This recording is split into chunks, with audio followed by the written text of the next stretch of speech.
Tessa from MamasGeeky here. Thank you so much for stopping by my YouTube channel to talk with me today. Oh, my pleasure. There we go. All right. Got it. So let's just do it. We're beating a dead horse. Let's talk about the ropes, because I know that was like a major thing that pretty much everyone had something to say about the movie. Yeah. I was very impressed just by the stuff you showed when you pointed out like ropes moving different ways and in their own. Can you just kind of talk about the challenge of the ropes in general? Yeah, I mean, we kind of touched on it. There's just ropes are really challenging. They don't stretch, and being able to, for animators to have the controls to, like literally if you're trying to grab a rope with your hand, knowing where the static parts are that aren't supposed to move, but then the rest of it, like the part that's hanging down, to have that dynamically move.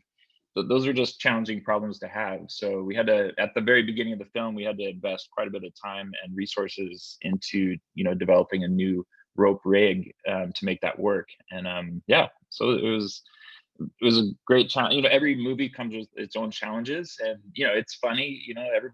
Everybody knows ropes, and wouldn't imagine they're necessarily hard, but they really are just very hard, because sometimes they're firm and static, when someone's holding it, but then they might be taut, and other times, they're loose and wobbling. And there's the ropes the animators, when characters were interacting with them, but then in addition to that, just when the ship is like swaying, just like listing and tilting, all those ropes, our simulation team has them moving individually, and like rolls of ropes that are on pegs and stuff like that are all swaying. So yeah, there was a lot of them. Yeah, it's definitely, I didn't notice it in watching the 40 minutes of footage we got, but I know when I watch the full movie, it's something I'm going to be totally focused on after the day today. I mean, that's the thing, is it's those are like the invisible effects that happen in the real world that we don't want you to notice, but if they weren't moving, it might feel a little odd. It just makes it feel more real. So yeah, I think you would probably notice more if they weren't moving, right? Yeah. Exactly. And then talking about challenges, I always felt like water was probably something that it's kind of difficult to get right. And there's a lot of water in this movie. Like I think you said there's 4 scenes without water. Yeah, so can you exactly. talk about creating the water here? Sure. We had an incredible effects team. It was led up by Spencer Luders, was our effects, our effects supervisor for that type of element. And we at ImageWorks, we've done quite a bit of water. But like I worked on Surf's Up, which was many years ago, which we had a lot of water with the waves and the surfing and that kind of stuff. And every movie has water at some point, but the amount of water that was in this film was really a challenge. We used Houdini's tools as far as an application, and their water solver. During my presentation, I mentioned that Beaufort scale, which is like, something that sailors have been using for 200 years. But what's really cool is in Houdini's water solver, like when we plugged in a wind speed, the appropriate height and speed of the waves is what came out the other end. So that was kind of cool that the tool actually conformed to that Beaufort scale. So whoever wrote the code for that, knew what they were doing. So that was pretty cool. Really cool. We had a really talented water team, with some great senior effects artists that just did some outstanding work. I mean, I don't know how it's all done, but I really appreciate it. And Yeah, and then talking about the ship in general, I know you showed a lot of really cool inspirations that you were given in order to really make that work. And then something I really enjoyed was seeing the sails as they got like damaged and weathered over time and stuff like that. So can you talk about incorporating that into the film? Yeah, just the sails in general were kind of like similar to ropes. They were a real challenge. And as much as we talked about the ship and that is functions and everything, it wasn't flawless.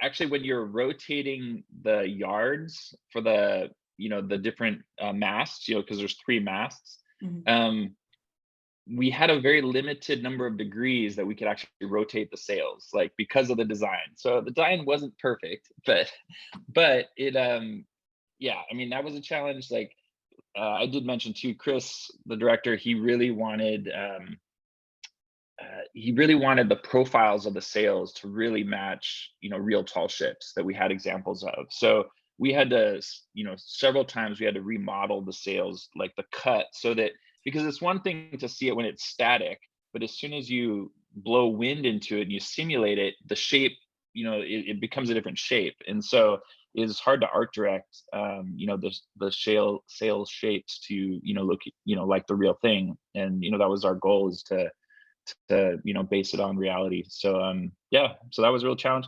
I mean, when you, again, one really small thing that you might not notice, but if you watch the film again, the sails all have these little strings, like I don't know, 40 different strings that are about a foot long, and those are called telltales. Like, those are on real sails that you can see how the wind is moving on a sail.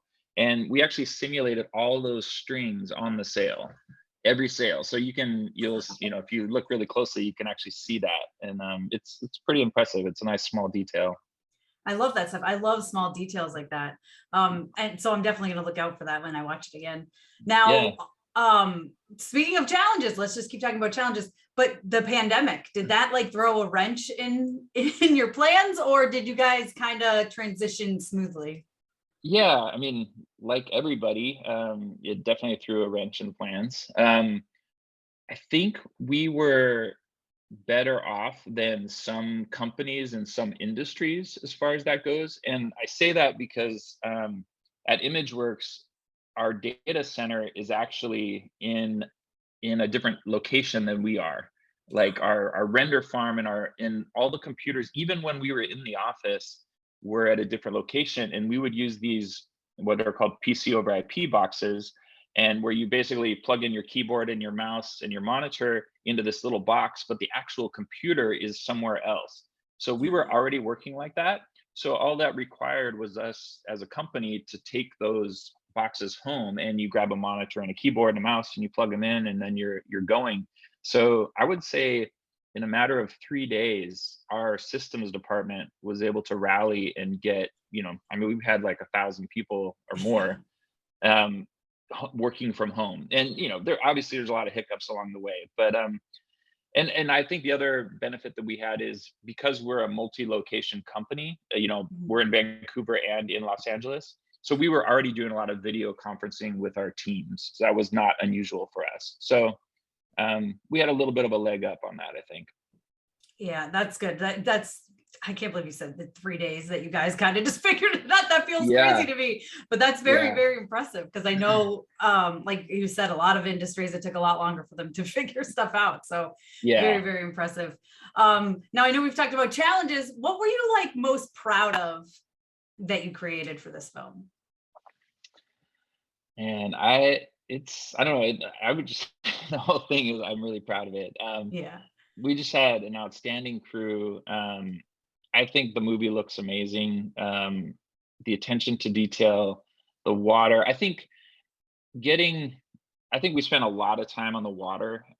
Just the final like shading of it, like, when you're specifically like the foam and the white water, that like you have to have just the right amount of detail in it to make it look, you know, not fake.